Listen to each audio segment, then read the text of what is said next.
শাশুড়িকে মা না বললে কি গুনাহ হবে? মহিলাদের নামাজরত অবস্থায় যদি আজান হয় তাহলে কি নামাজ পড়া চালু রাখা যাবে? গোসলখানা ও টয়লেট একসাথে থাকলে ওযু করলে হবে কিনা? নতুন করে বসবাস করার আগে মিলাদ পড়ানো জায়েজ কিনা? বাথরুমে কাপড় কাচার সময় বিসমিল্লাহ বলা যাবে কিনা? গর্ভকালীন কোন আমল করলে নরমাল ডেলিভারি হবে? আমি আমার মৃত পিতার নামে যাই সাদকা করি তার সওয়াব কি আমিও পাবো? গোসলের পরে ভেজা চুল গামছা দিয়ে বেঁধে নামাজ আদায় করলে কি নামাজ হবে? আমি একজনের কাছে শুনেছি এরকম করলে নামাজ হবে না, বিষয়ে কিছু বলেন। চেইনওয়ালা ঘড়ি পরে নামাজ পড়া কি নাজায়েজ? জানালে উপকৃত হব। স্বামীর হুকুম ছাড়া বাবার বাড়ি যাওয়া যাবে কিনা? নিকট আত্মীয় যারা সুদ খায় তাদের বাড়িতে বেড়াতে যাওয়া যাবে এবং খাওয়া দাওয়া করা যাবে? শ্বশুরের হাত পা টিপে দেওয়া পুত্রবধূর জন্য জায়েজ আছে কিনা? আমি এবং আমার স্বামী আবেগের বশবর্তী হয়ে মাসিক অবস্থা মিলিত হয়েছি, এর জন্য আমরা লজ্জিত। এই অবস্থায় যদি আল্লাহ সন্তান দান করেন তাহলে কি তা হারাম হবে? জুমার দিন মহিলারা কয়টা বাজে জোহরের নামাজ পড়তে পারবে? নামাজে আমরা যে নিয়ত করি সেটাকে ঠিক নামাইতে অনুসাল্লি আল্লাহি তাআলা পরিহিত কাপড় দিয়ে মুখ মুছলে নাকি দারিদ্র আসে, এটা কতটুকু সত্যি? আমি মাঝে মাঝে ফরজ নামাজের সময় দ্বিতীয় বৈঠকে তাশাহুদের সাথে দুরূদ পড়ে ফেলি, এরকম করে কি সেজদা দিতে হবে? যখন সুদ সম্পর্কে ধারণা ছিল না তখন ব্যাংকে কিছু টাকা রাখা ছিল, এখন সুদের অংশ কি করা উচিত? ঋণগ্রস্ত আত্মীয়কে দেওয়া যাবে কিনা? কোনো ঘরে প্রাণীর ছবি থাকলে নামাজ হয় না, বিকল্প ব্যবস্থা না থাকলে কি করব? মাহরামদের সামনে গেঞ্জি পরা জায়েজ হবে কিনা? মাহরামদের সামনে পর্দা পরিধি কতটুকু? মৃত ব্যক্তিকে বারবার স্বপ্ন দেখলে করণীয় কি? কাফনের কাপড় নাকি দরদাম করে কেনা যায় না, কথাটাই কতটা শরীয়ত সম্মত? চলুন তাহলে আমরা প্রশ্নোত্তর আলোকিত ভবনে প্রবেশ করি। এরপরে কাজী ফাতেমা আপনি লিখেছেন, মহিলাদের নামাজরত অবস্থায় যদি আজান হয় তাহলে কি নামাজ পড়া চালু রাখা যাবে? যাবে, কোনো অসুবিধা নেই। আজান হওয়া হলে নামাজ বন্ধ করে ফেলতে হবে, কোনো কথা নেই। আপনি নামাজ পড়ছেন, ইতিমধ্যে আজান শুরু হয়ে গেছে, আজান মুয়াজ্জিন সাহেব দিতে থাকুক, এদিকে আপনার নামাজ আপনি কন্টিনিউ করতে থাকেন, কোনো সমস্যা নেই। এরপর জেসমিন আক্তার আপনি লিখেছেন, গোসলখানা ও টয়লেট একসাথে থাকলে ওযু করলে হবে কিনা? বাসা যদি গোসলখানা এবং টয়লেট একসাথে থাকে সেক্ষেত্রে ভেতরে ওযু করলে ওযু হয়ে যাবে, কিন্তু উত্তম হলো কমোড এবং টিপের মাঝে কোনো পার্টিশন না থাকলে, আড়াল না থাকলে সেক্ষেত্রে বাইরে ওযু করবেন, এটা হলো উত্তম। কিন্তু যদি ভিতরে ওযু করেন তাতে ওযু হয়ে যাবে, কোনো অসুবিধা নেই ইনশাআল্লাহ। রোজা ইসলাম রানী আপনি লিখেছেন, নতুন করে বসবাস করার আগে মিলাদ পড়ানো জায়েজ কিনা? নতুন করে বসবাস করার আগে কোনো মিলাদ পড়াবেন না, এরকম কোনো নির্দেশ কোনো হাদিস আমাদেরকে দেয়নি। আপনি নতুন ঘরে ওঠার সময় বিসমিল্লাহ বলে আল্লাহর নাম নিয়ে উঠে যাবেন, এর জন্য আলাদা কোনো আনুষ্ঠানিকতা আপনাকে করতে হবে, কোনো বাধ্যবাধকতা নয়। হ্যাঁ, আশপাশের লোকজন বা এলাকার মানুষ কিংবা আত্মীয় স্বজনকে ডেকে আপনি দাওয়াত খাওয়াতে চান আপনার খুশি একটা উপলক্ষে, সেটা সম্পূর্ণ আপনার ব্যাপার, শরীয়তের কোনো বিশেষ নির্দেশ নাই। আর এর জন্য মিলাদের আয়োজন করতে হবে কোনো নির্দেশ ইসলাম আমাদেরকে করেনি।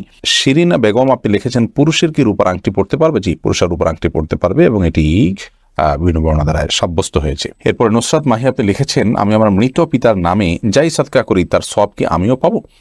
আপনার মৃত পিতার নামে যে সাদকা আপনি করবেন, আশা করা যায় আল্লাহ রাব্বুল আলামিন আপনাকেও এক্সট্রা হিসাবে তার সাদকার সওয়াব দিবেন, কারণ আপনি যেহেতু পরিশ্রম করেছেন, আপনি যেহেতু কষ্ট করেছেন, আল্লাহ রাব্বুল আলামিন সেজন্য আপনাকে বঞ্চিত করবেন না, কারণ আল্লাহ রাব্বুল আলামিন কাউকে তার পরিশ্রমকে পণ্ড বা ব্যর্থ হতে দেন না যতক্ষণ পর্যন্ত সেটি আল্লাহ সন্তুষ্টের জন্য হবে এবং সঠিক নিয়মে হবে।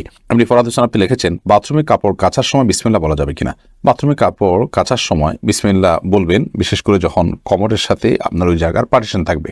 যদি পার্টিশন না থাকে তাহলে ওযুর সময় যেরকম মুখে বিসমিল্লাহ বলা নিষেধ, অনুচিত, মাকরুহ, ঠিক একইভাবে এখানেও মুখে বিসমিল্লাহ বলবেন না, মনে বিসমিল্লাহ বলে কাপড় কাচবেন। মাইহামাদ আপনি লিখেছেন, গর্ভকালীন কোন আমল করলে নরমাল ডেলিভারি হবে? গর্ভকালীন সময় এরকম কোনো বিশেষ আমলের কথা কোনো হাদিসে বলা হয়নি যে আমল করলে নরমাল ডেলিভারি হবে। তবে হ্যাঁ, গর্ভ যাতে নরমাল ভাবে হয়, অপারেশন করতে না হয়, সেজন্য আল্লাহর রহমতের কাছে আপনি সাধারণভাবে দোয়া করতে পারেন। আর দান এবং সাদাকা এটা মানুষকে কঠিন কোনো পরিস্থিতি থেকে উত্তরের পথ দেখায়, বিধায় এরকম পরিস্থিতিতে আপনি কিছু দান সাদাকা করতে পারেন এবং বিশেষভাবে ইস্তেগফার, দুরূদ সহ যে আমলগুলো বান্দার খুব কঠিন সিচুয়েশনে পড়লে আল্লাহ তাআলা তার জন্য বিষয়টিকে সহজ করেন, সে আমলগুলো আপনি বিশেষ করে করবেন।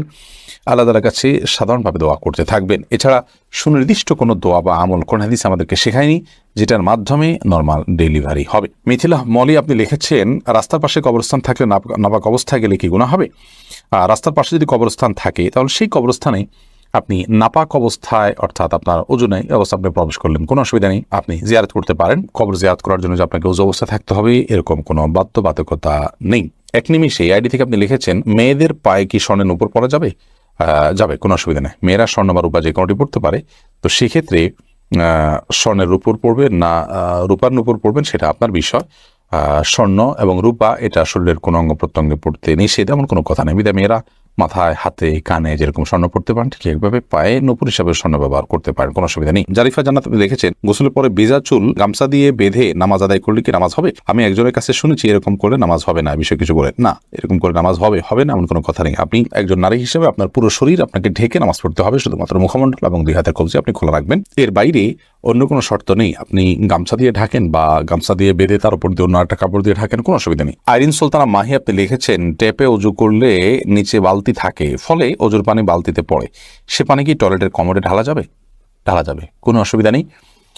বরং ঢালাটাই উত্তম, বিশেষ করে কমোড পরিষ্কারের জন্য, টয়লেট পরিষ্কারের জন্য, বা কোনো গাছ ইত্যাদি থাকলে সেগুলোর গোড়ায় পানি দেওয়ার জন্য, যে কোনো কাজে আমরা এই পানিটা ব্যবহার করাই উচিত। কারণ অজুর যে পানিটা, এই ব্যবহৃত পানিটা, এটা অন্য কাজে লাগানোটা কোরআন হাদিসের দৃষ্টিকোণ থেকে কোনো নিষিদ্ধ কিছু নয়, এটা নাপাক নয়।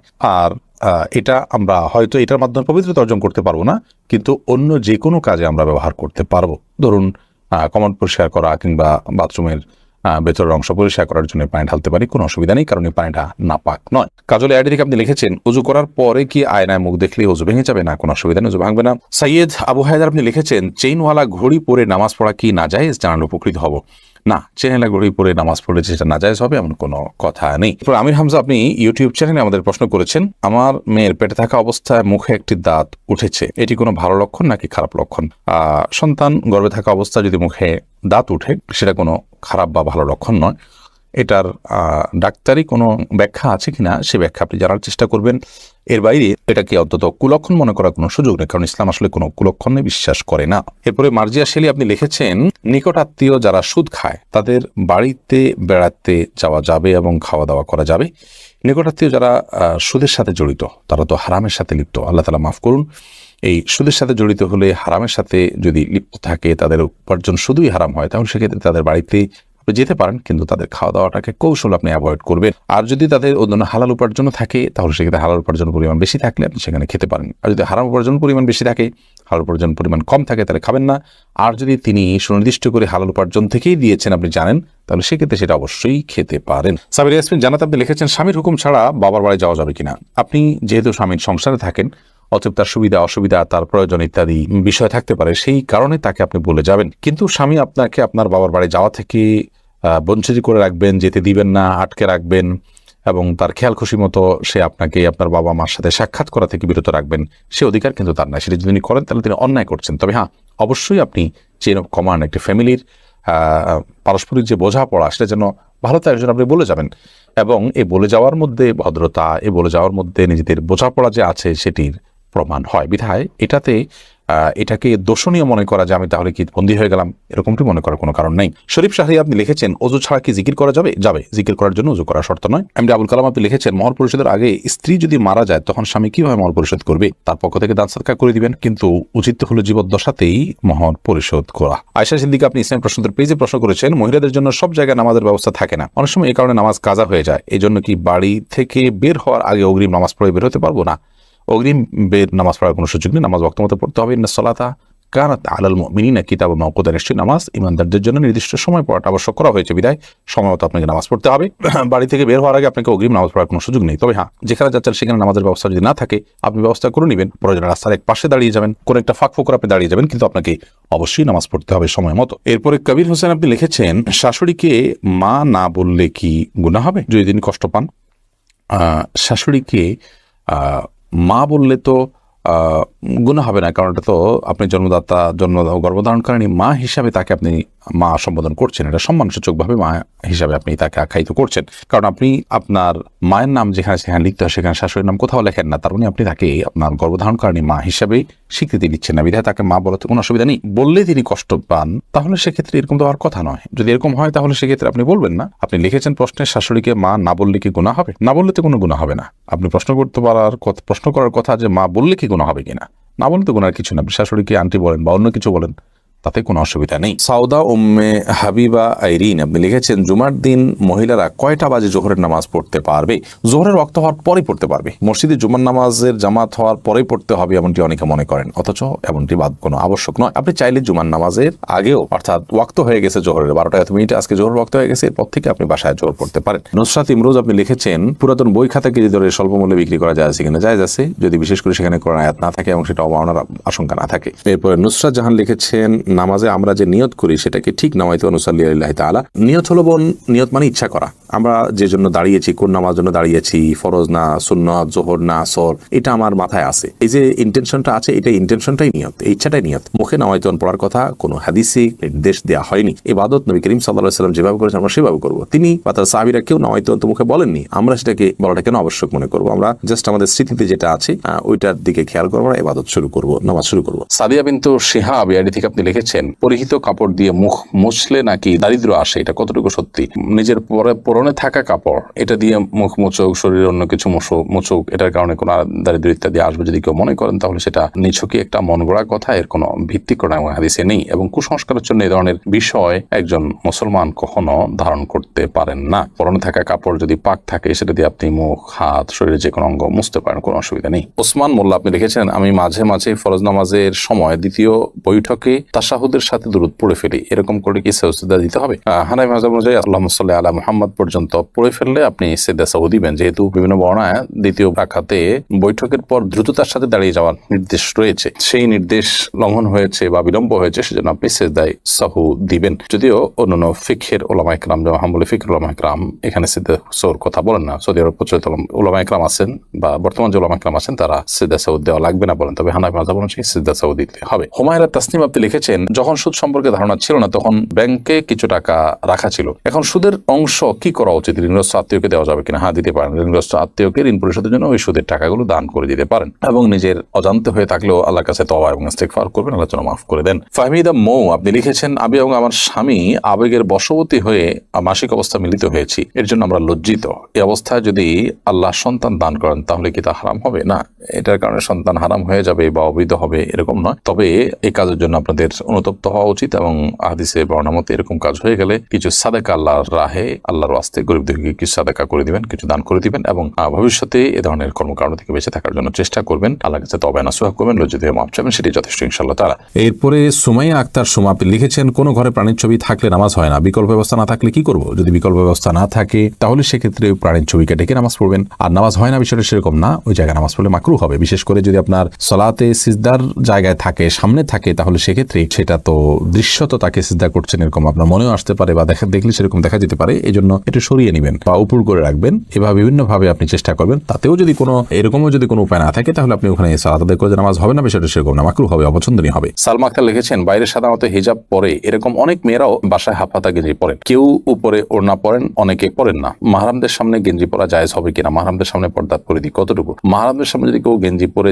চলেন তো আক্ষরিক অর্থে পর্দা হয়ে গেল, এটি শালীন পোশাকের অন্তর্ভুক্ত নয়, কারণ শরীরের অন্য অঙ্গ প্রত্যঙ্গ যেগুলো ফুটে উঠবে সেগুলো নানাবিধ ফিতনার কারণ হবে, যার কারণে এখানে এটি করা উচিত নয়। দ্বিতীয়ত, মুসলিম মেয়েদের যে শালীন সুন্দর পোশাক এবং পোশাক পরিচ্ছদের যে নীতিমালা রয়েছে সেটা আমাদের অনুসরণ করা উচিত। ফাসিক এবং কাফের মেয়েরা তারা তাদের যে লাইফস্টাইল থাকে সেই লাইফস্টাইল অনুসরণ, ভালো মন্দ বিচার বিশ্লেষণ ছাড়াই তাদের অনুসরণ অনুকরণ থেকে আমাদের বেঁচে থাকা দরকার। সেই জায়গা থেকে মুসলিম নারীরা একান্ত ঘরোয়া পরিবেশেও এই ধরনের পোশাক আশাক, বিশেষ করে মাহরাম ছেলে, আপনার বাবা ভাই, তাদের সামনে পরা থেকে বিরত থাকা উচিত। আর যদি পরে না একান্তে, তাহলে সেগুলোর উপরে অন্য কোনো কাপড় চোপড় পরা উচিত। হ্যাঁ, স্বামী আছেন একান্তে বা অন্য কোনো লোক নাই, তখন তিনি পড়তে পারেন। তারপরও যে ফাসিক এবং কাফের মেয়েদের সাথে সাদৃশ্য গ্রহণ থেকে যথাসম্ভব বিরত থাকা উচিত, কারণ আমরা জানি নবী সাল্লাল্লাহু আলাইহি ওয়াসাল্লাম সেই প্রসিদ্ধ হাদিস, মান তাশাব্বাহা বিকওমিন ফাহুয়া মিনহুম, যে ব্যক্তি কোনো জাতির সাদৃশ্য গ্রহণ করে সে তাদের অন্তর্ভুক্ত হয়। হাসান মিরান আপনি লিখেছেন, জানাজা শুরু হয়ে যাচ্ছে, ওযু করতে গেলে নামাজ শেষ হয়ে যাবে, এই মুহূর্তে ওযু না থাকলে করণীয় কি? জানাজা যদি